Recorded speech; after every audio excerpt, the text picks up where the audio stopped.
Borges and I. We fill pre-existing forms, and when we fill them, we change them and are changed. The desolating landscape in Borges's Borges and I, in which the voice of I tells us that its other self, Borges, is the self who makes literature, who in the process of making literature falsifies and exaggerates, while the self that is speaking to us now must go on living so that Borges may continue to fashion literature, is seductive and even oddly comforting, but I think false. The voice of this I asserts a disparity between its essential self and its worldly second self. The self who seeks embodiment through making things, through work, who in making takes on something false, inessential, inauthentic. The voice of this I tells us that Spinoza understood that everything wishes to continue in its own being. A stone wishes to be a stone eternally, that all I wishes is to remain unchanged itself. With this lonely, emblematic title, Borges and I seems to be offered as a paradigm for the life of consciousness, the life of knowing and making, the life of the writer. The notion that Frank has a self that has remained the same and that knows what it would be if his writing self did not exist. Like all assertions about the systems that hold sway beneath the moon, the opposite of this seems to me to be true, as true. When Borges's I confesses that Borges falsifies and exaggerates, it seems to do so to cast aside falsity and exaggeration, to attain an entire candor unobtainable by Borges.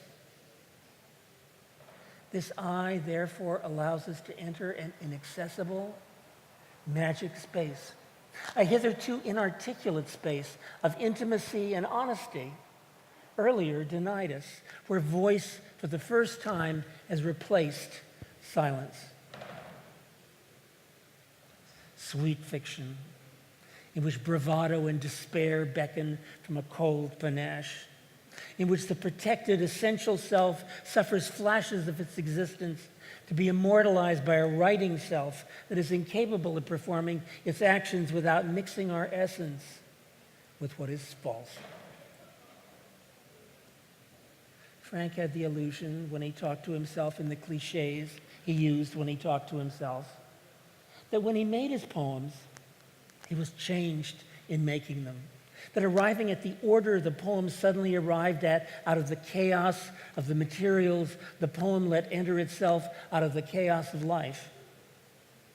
Consciousness then, only then, could know itself. Sherlock Holmes was somebody or something before cracking its first case, but not Sherlock Holmes. Act is the cracked mirror not only of motive, but self. No other way. Tiny mirror that fails to focus in small the whole of the great room. But Frank had the illusion that his poems also had cruelly replaced his past, that finally they were all he knew of it, though he knew they were not. Everything else was shards refusing to make a pattern, and in any case, he had written about his mother and father until the poem saw as much as he saw and saw more, and he only saw what he saw in the act of making them. He never had a self that wished to continue in its own being. Survival meant ceasing to be what its being was. Frank had the illusion that though the universe of one of his poems seemed so close to what seemed his own universe at the second of writing it, that he wasn't sure how they differed, even though the paraphernalia often differed. After he had written it, its universe was never exactly his universe, and so soon it disgusted him a little. The mirror was dirty and cracked. Secretly, he was glad it was dirty and cracked, because after he had made a big order, a book, only when he had come to despise it a little, only after he had at last given up the illusion that this was what was, only then could he write more. He felt terror at the prospect of becoming again the person who could find or see or make no mirror. For even Olivier, trying to trap the beast who had killed his father, when he suavely told Frank, as Frank listened to the phonograph long afternoons lying on the bed as a kid, when Olivier told him what art must be, even Olivier insisted that art is a mirror held up by an artist who himself needs to see something, held up before a nature that recoils before it. We fill pre-existing forms, and when we fill them, we change them and are changed. Everything in art is a formal question, so we tried to do it in prose with much blank white space. Thank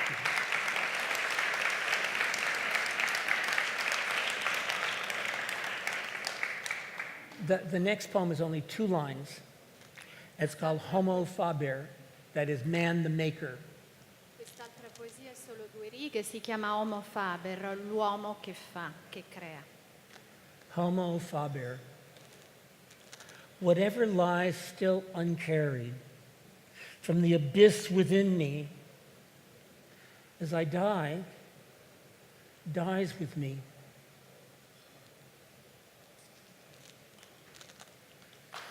No, it's fine. Third poem I'll read is called In Memory of Joe Brainerd. Joe Brainerd was a marvelous artist, great visual artist. He was also a writer. He wrote a book that's become a kind of classic in American publications called I Remember. He was also a wonderful poet. He died of AIDS in 1994. Quest'altra poesia si intitola In memoria di Joe Brainerd, che era un artista visivo notevole, uno scrittore che ha scritto un libro classico della letteratura americana chiamata I Remember. Era un poeta ed è morto nel 1994 di AIDS. In memory of Joe Brainerd, the remnant of a vast oceanic bruise, wound delivered early and long ago, was in you purity and sweetness, self-gathered, chosen. When I tried to find words for the moral sense that unifies and sweetens the country voices in your collage, The Friendly Way, you said, it's a code. You were a code I yearned to decipher. In the end, the plague that full swift runs by took you, broke you, in the end could not take you, did not break you. You had somehow erased within you not only meanness, but anger, the desire to punish the universe for everything not achieved, not tasted, seen again, touched. The undecipherable code, unbroken. Even as the soul learns once again, the body it loves and hates is made of earth and will betray it.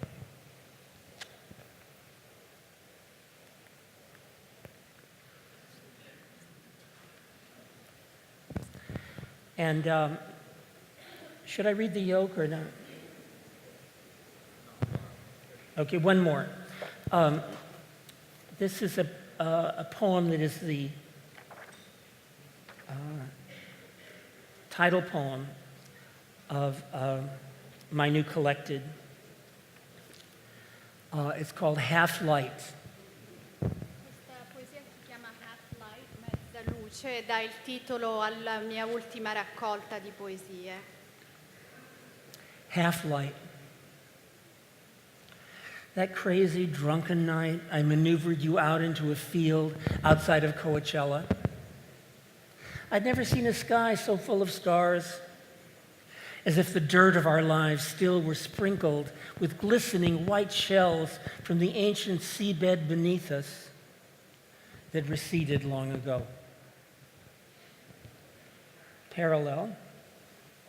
We lay in parallel furrows. That suffocated, fearful look on your face.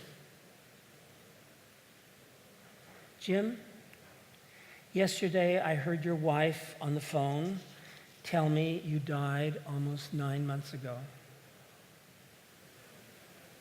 Jim, now we cannot ever, bitter that we cannot ever have the conversation that in nature and alive we never had.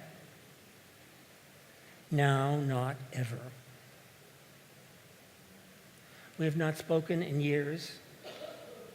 I thought perhaps at 90 or 100, two broken down old men, we wouldn't give a damn and find speech.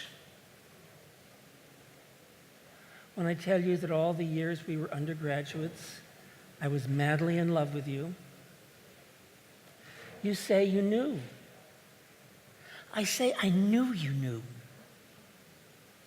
You say there was no place in nature we could meet. You say this as if you need me to admit something. No place in nature given our natures.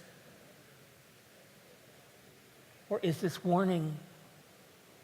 I say what is happening now is happening only because one of us is dead. You laugh and say, or both of us. Our words will be weirdly jolly. That light I now envy exists only on this page. Thank you.